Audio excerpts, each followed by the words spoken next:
Welcome to episode 132 of Angela Watson's Truth for Teachers.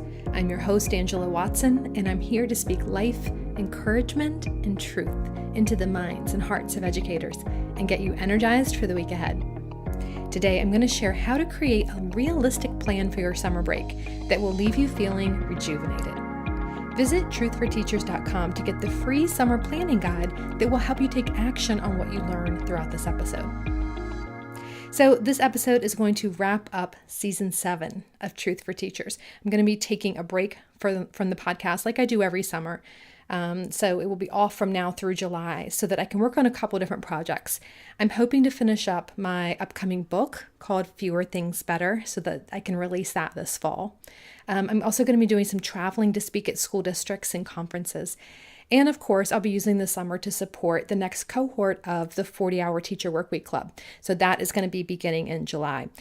We are experimenting with something new this summer with the club, and we're allowing early bird access beginning June 5th. So that's for those teachers whose school year ends early and who don't want to wait for July to start the club. I know there's a lot of teachers who are already planning out how they want to use their summer break, and they're just anxious to start thinking ahead to next year and digging into the club materials right away. So anyone who wants to join the club in June can do so this summer and get that bonus of all the June club materials on maximizing your summer. So if you're interested, that'll give you a head start when the cohort begins in July. If you want to learn more about that, just go to 40htw.com. So 40htw.com. Now, I'm guessing if you're listening to this episode that you are interested in utilizing your summer wisely. So let's go ahead and dive into some specific steps for that. I'm going to share part of the process that I teach club members through those June materials. It's a system for planning out your summer so that you can get everything done you need to and have time for rest so that you feel rejuvenated once school starts again. And that's important because the first few weeks of summer are almost always sort of blissful, right? The time just seems to stretch out endlessly. We've got plenty of days off and we can afford to just take it easy and not worry too much about getting things done. But in the back of your mind, you always know what's coming.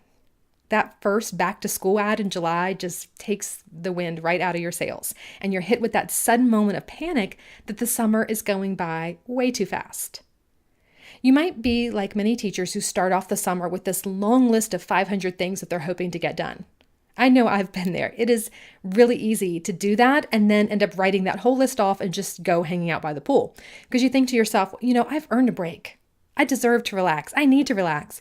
But yet I can't fully relax because in the back of my mind is this long list of stuff that needs to be done and I'm not doing it. So you get stuck in this horrible place of procrastination limbo where you're not motivated enough to get things done, but you're also not fully relaxing. And at the end of the day, you haven't really enjoyed yourself and you haven't gotten anything done. So to avoid getting caught up in that trap, I'm going to share a system with you that can really be a great solution.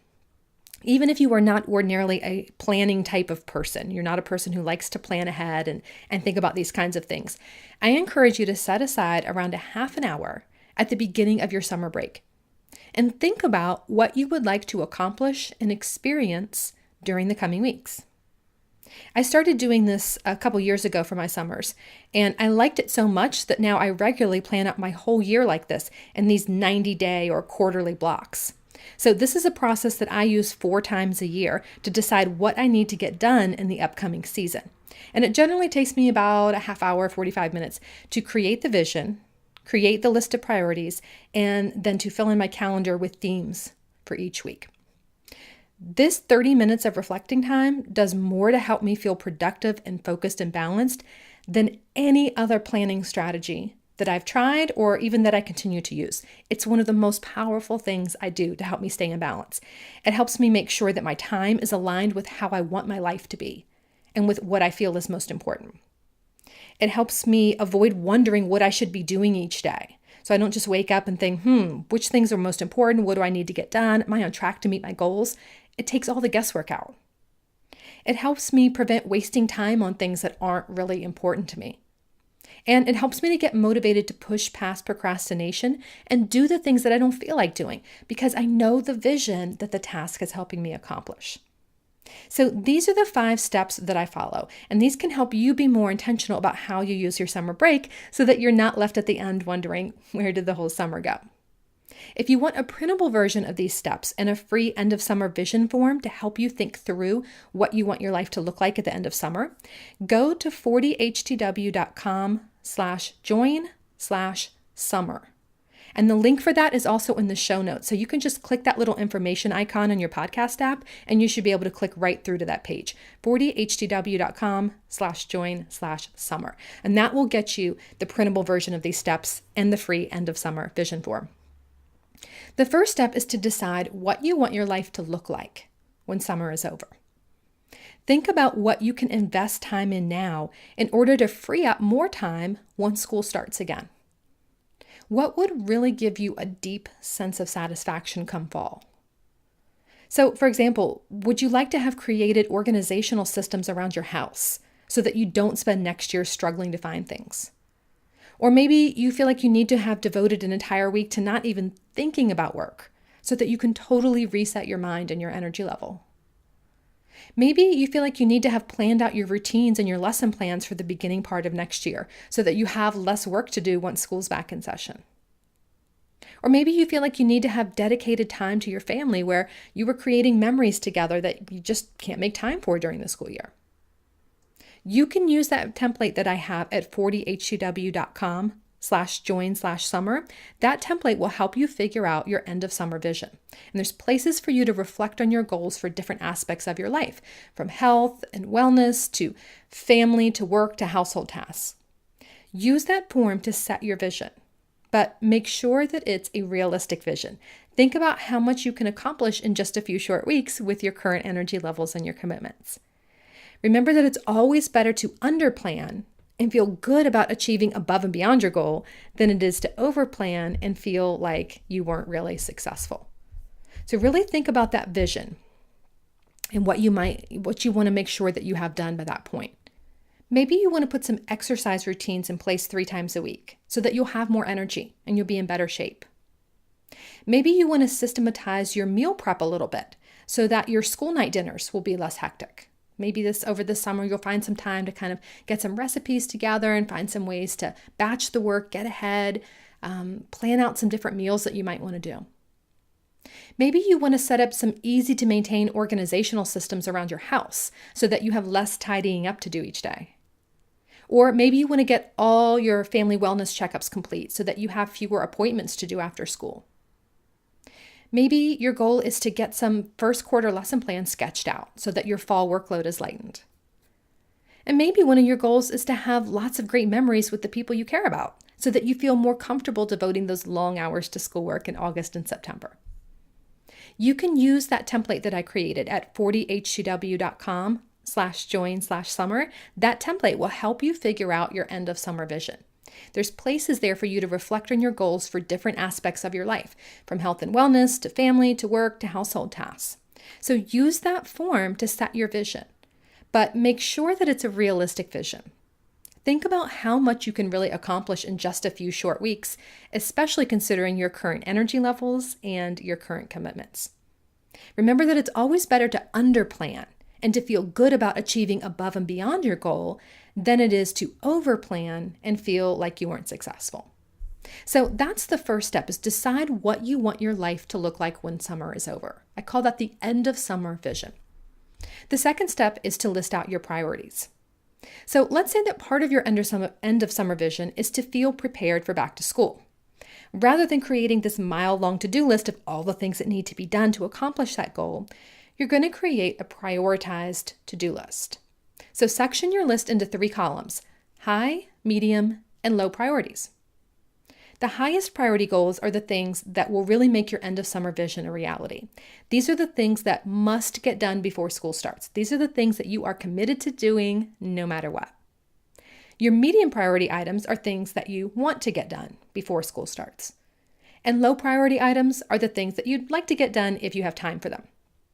So jot down anything that you can think of now, and then you can continue to add to this list of priorities whenever you think of new things throughout the summer. Notice that these items are not being written on a daily or weekly to-do list.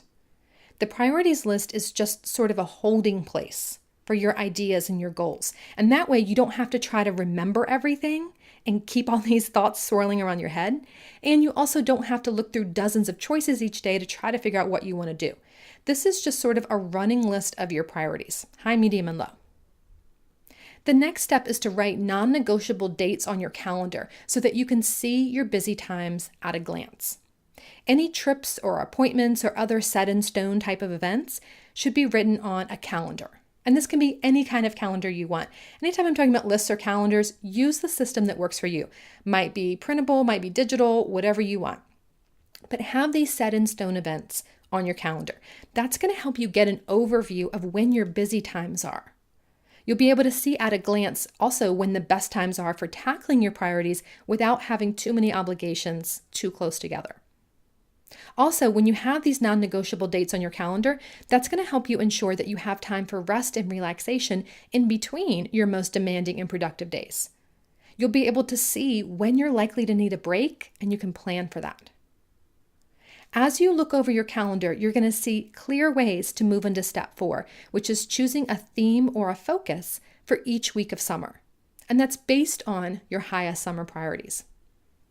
If you're already taking a trip to visit your extended family on, let's say, July 12th to 15th, why not just take that whole week off and just make that a family time? So that can be your focus for the week, taking a true break from work and spending as much time as possible just enjoying the people you care about.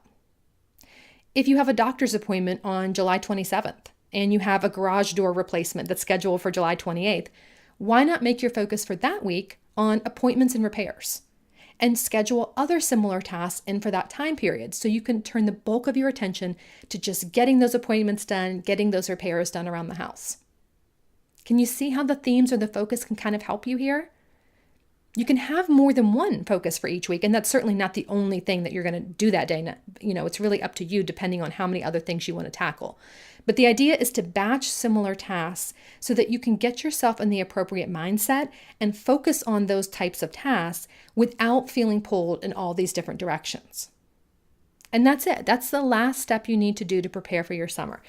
You can relax knowing that the most important things will get done this summer and everything's going to happen at a manageable pace. You'll do the 5th and final step at the start of each week over the summer, and that is simply to look over your focus and your vision and create a realistic to-do list. Let's say that part of your endofsummer vision is to feel prepared for back to school, and you've set aside a week of your summer break to focus on that. So take a look at your items on your high priorities list and break them down into actionable steps. For example, if one of your high priorities is organizing your digital files, you don't want to put organized files on your to-do list for the upcoming Monday. You're going to end up waking up that morning, looking at your list and being like, no way, I'm going back to bed. This is not something I want to do today. Instead, you're going to write down exactly what needs to be done for that goal to be accomplished. What are the steps into organizing your files? And then you can space those tasks out over the course of the week or another realistic time period. So maybe the first thing is just to do a quick Google search and see how other teachers are organizing their files. And then decide on a system for yourself, and then actually go through and organize your materials for each subject area. You're going to choose just 1 or 2 of those steps to tackle each day and add those to your daily to-do list. So maybe on Monday, you just get ideas for digital organization and you set up some folders for your system, and that's it. Tuesday, you organize your files for just the first 2 units you teach, and so on. Each day, you'll tackle a couple more steps that are going to move you toward your goal of having all your files organized. You'll start to get some momentum after a while, and that will give you more motivation to keep pushing through. And by the end of the week, your digital files will be organized and you'll be one step closer to your end of summer vision of feeling prepared for back to school. Your end of summer vision is what will guide the way. So glance over that maybe once every other week and just make sure it's aligned with how you're spending your time on a daily basis. That's going to allow you to feel better about those days when you really weren't able to get very much done, or if you had unexpected interruptions, because we all know our best laid plans get thrown off course, right? You're going to feel better about it when you look back at that vision because you'll know that overall, you're regularly making progress toward creating the life that you want to have when school starts again. That's sort of your guidepost to make sure that you're on track. Before I share the takeaway truth for the summer ahead, I want to make sure that you get that free summer planning guide. It has all the info that I shared here today and a little bit more, plus the end of summer vision template that you can use to help you plan. So go to 40htw.com/join/summer, or just click the link in the show notes and I'll send you the guide via email. Your takeaway truth for the summer ahead is a quote from Joyce Meyer, who said, "Wisdom is doing now what you will be satisfied with later on." Keep that in mind as you decide how to use your summer break. Set aside time for all the things that matter to you, including time for rest and relaxation and making memories with your friends and your family. Plan ahead so you can be sure that you use your time in a balanced way and you can prioritize everything that matters to you. That's going to enable you to wake up each morning this summer and know that you're using your time wisely, so you make the choices each day that you're going to be satisfied with later. I'm going to be taking a break from the podcast until August, but there will probably be at least 1 or 2 bonus episodes over the summer. So keep an eye out in your podcast app for that. Have a fantastic break. Use that precious summertime well. And remember, it's not going to be easy. It's going to be worth it.